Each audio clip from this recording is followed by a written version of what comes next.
අද හදන්නේ 2001 දෙවැනි කොටස කියන්නේ මේ ඇප්ලයිඩ් එකේ දෙවැනි කොටස පේපර් එකේ පළවෙනි ගාන මොකක්ද මෙහි ප්‍රයෝග කළ ප්‍රස්තාර වලින් ගාන තමයි අද හදන්නේ. බලමු ඉතින් තම්බ්නේල් එකේ ඇති ගාන try කරලා වීඩියෝ එකත් එක්ක සෙට් වෙන්න. ගානේ තියෙන්නේ මෙන්න මෙහෙම කේස් එකක්. නවතා ඇති පොලිස් කාර්යයක් ඒ පසු කර යන රහුටු පොලිසි සීන් එකක් තියෙන්නේ. හරිද? ඇප්ලයිඩ් ඉතින් පට්ට ප්‍රායෝගිකයි. ප්‍රායෝගිකව හිතලා හදන්න තියෙන ගණන් යන්නේ පොලිසිය කාර්යය ඇඳලා තියෙන කොටුවට ඊට පස්සේ ඒක පහු කරගෙන යනවලු වෑන් එක. පොඩක් කටුවට දත්ත ටික දාගන්නකො. වෑන් එකක් යනවලු පැයට කිලෝමීටර් 72ක්. හරිද? පැයට කිලෝමීටර් වේගෙන් යනවලු. හරිද? ඒ කියන්නේ තප්පර 10කට පස්සේ කියන පොලිස් කාර්යය මොනවා හරි වැඩක ඉඳලා දැන් වෑන් එක යනවනේ බං. වෑන් එක ගියපු ගමන් ඒක පස්සෙන් යන්නේ නැහැ. يعني පොලිස් කාර්යය මොකක් හරි වැඩක ඉඳලා يعني තප්පර 10කට පස්සේ තප්පර 10ක ඩිලේ එකකට පස්සේ හරිද? වෑන් එක පස්සේ හඹාගෙන යන්න පටන් ගන්නවා. හරිද? ඊට පස්සේ පොලිස් කාර් එක යනවා කියනවා. මුලින්ම F කියලා තරණේ යනවා. ඊට පස්සේ එකෙන් මීටර 200ක දුරක් ගිහිල්ලා 90යි පැයට කිලෝමීටර් ප්‍රවේගයක් ලබා ගන්නවලු. ඊට පස්සේ වෑන් එක අල්ල ගන්නකම් ඒ නියත ප්‍රවේගයෙන් එක දිගට පොලිස් කාර්යයක් ගමන් කරනවා කියලා කියනවා. ඊට පස්සේ වාහන දෙක එකම ප්‍රවේගය එකම ප්‍රවේග කාල ප්‍රස්ථාරයක දාල ප්‍රස්ථාර රූප සටහනක් අදින්න කියලා තියෙනවා. පොලිස් කාර්යයේ පළමු මීටර් 200 ගමනේදී F තරණයක්. එයට වෑන් රිය පසු කිරීමට ඒවායේ ප්‍රථම හමුවීමේ සිට ගත වූ මුළු කාලයත්. හරි. මුලින් ප්‍රවේග කාල ප්‍රස්ථාරය ඉඳලා තරණය වාගෙන පොලිස් කාර්යයකට වෑන් එක පහු කරන්න ගියපු කාලය තමයි අහන්නේ. හරි. ප්‍රවේග කාලේ ප්‍රස්ථාරය අපි ඇඳගමුකෝ. රුලක් කොහොමද?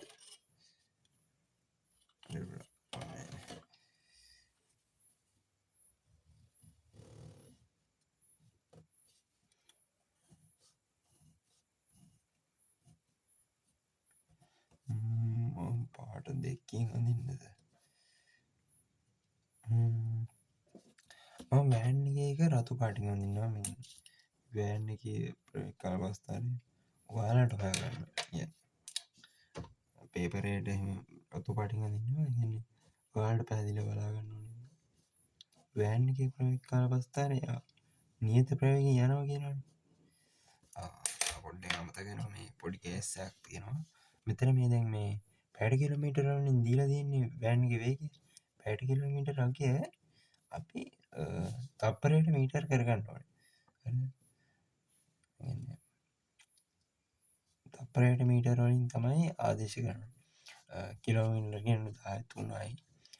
පැයක් කියන්නේ තප්පර 3600 නේ. එතකොට මෙතනින් අපිට උත්තරේ එනවා 20 ms ඍණ 1ක්.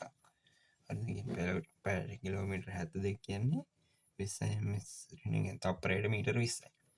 පැයට කිලෝමීටර 72ක් ගියාට තප්පරයට යන්නේ මීටර 20ක් කියන එක. හරිද? ඊට පස්සේ 90 කියන එක පැයට කිලෝමීටර අගය ඒකත් අපි ඔය විදිහටම තප්පරයට මීටර වලට කරගන්නවා. 25ක් කියලා එනවා නේද?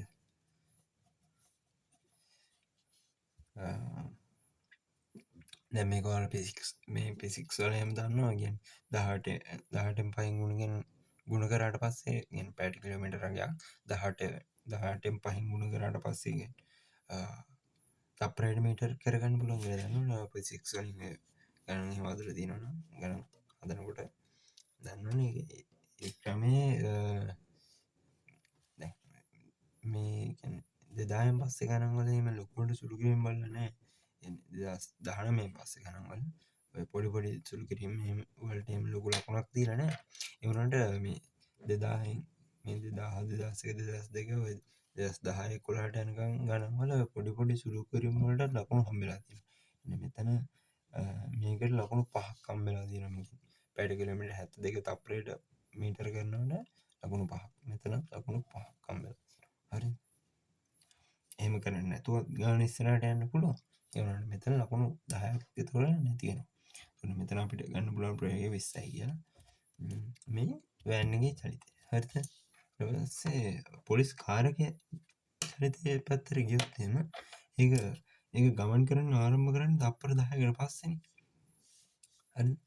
එතන කාලේ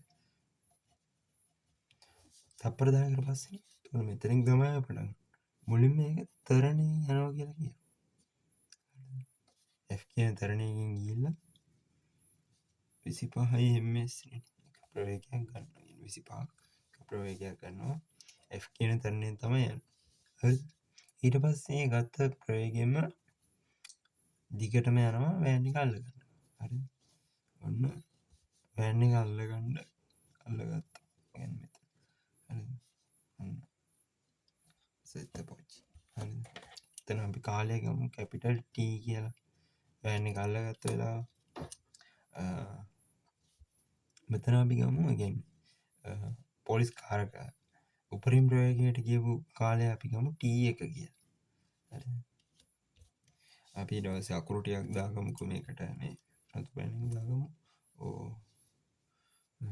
A B C මෙතන D E මෙතනට අපිට ඕනේ තියෙන්නේ F G මේ ටික ඇති නේද මෙතන theta. හරි. අපි ඉස්සෙල්ලාම තරණය හොයන්න කියලා තියෙනවනේ. තරණය හොයනකොට අපිට පුළුවන් EDF ත්‍රිකෝණයට තරණය සමානයි tan theta නේ. තරණය සමානයි tan theta.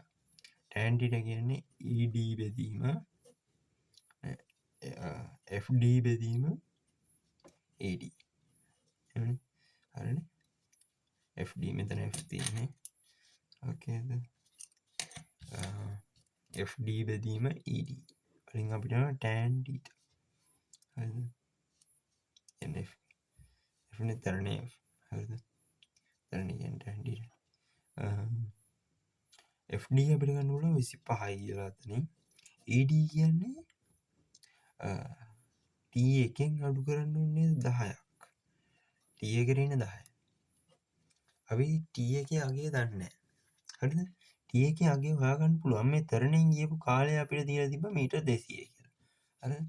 අපිට ඕකටම ආයේ EDF ත්‍රිකෝණයටම තව ප්‍රකාශනයක් ලියගන්න පුළුවන්. විස්ථාපනය සමානයි වර්ගඵලයනේ.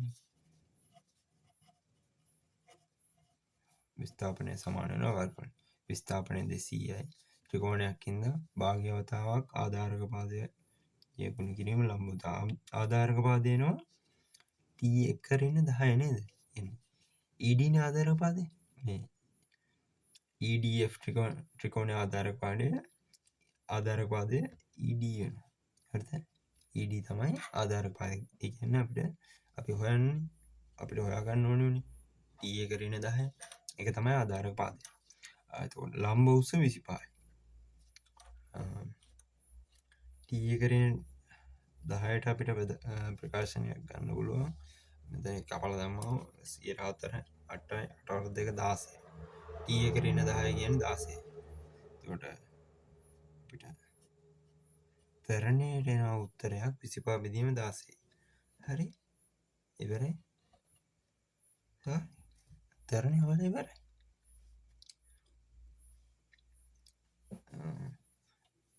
මාකින් එකේ තරණය වලට ලකුණු කීයක් තියෙනවද? ඔව්. මේ පස්ථාන දින කේස් එකට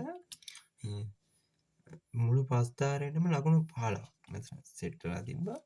ඊට තරණය හොයන එකට මෙතන ලකුණු 5ක් දීලා තිබ්බා. ඒක දාන්න MS ඍණ 1 කියලා. හරිද?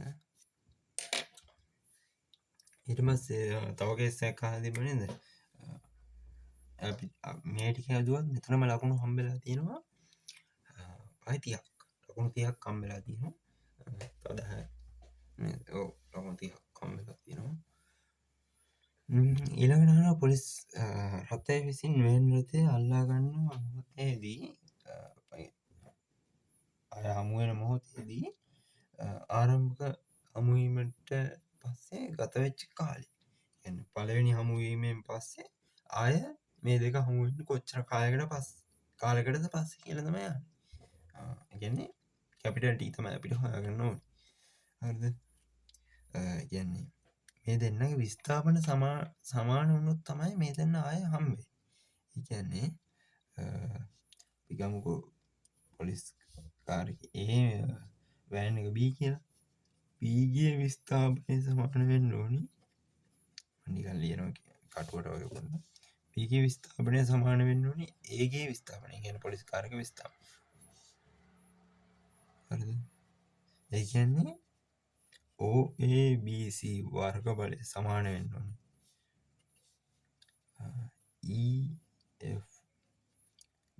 EFGC වර්ග බලයට. OABC වර්ග බලය අපි දන්නවනේ. නැහැ. n 20 වතාවක් T නේද? යුගෝනාස්ට්‍රයන් මේක ට්‍රපීසියම් භාගයයි ආධාරක බල දෙක. මං හිතනවා අකුරු වලින් දාන්න ඕනේ නැති ඒ නේද? අකුරු දාන්න ඕනේ නැහැ නේ.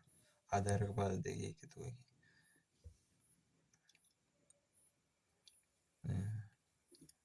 මේ අකුරු වලින් දාන්න ඕනේ නැහැ නේ. කෙලින් මේක පාරම ලියලම දාන්නම්.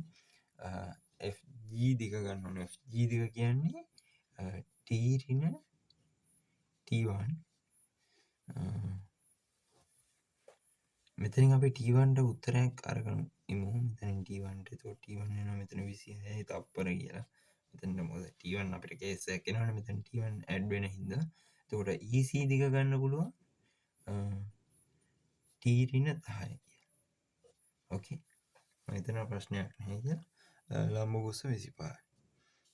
මෙතන 40යි T බෙදීම් 25 කියලා එනවා. මෙතන TT එක තුනම 2යි T වෙනවා. T1 කියන්නේ කීයද?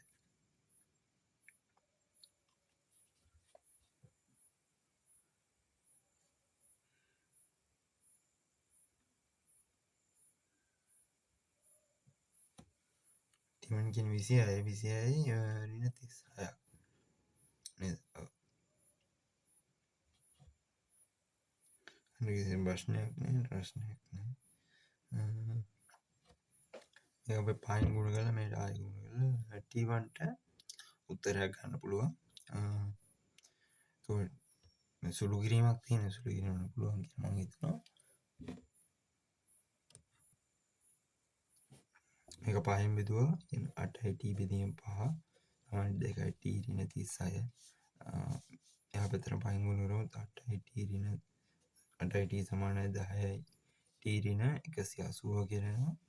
180 මේට දැම්මම 8යි T මේට ගත්තාම 2යි T සමාන 180යි T සමානයි 90යි කියලා 90යි තප්පර කියලා එනවා.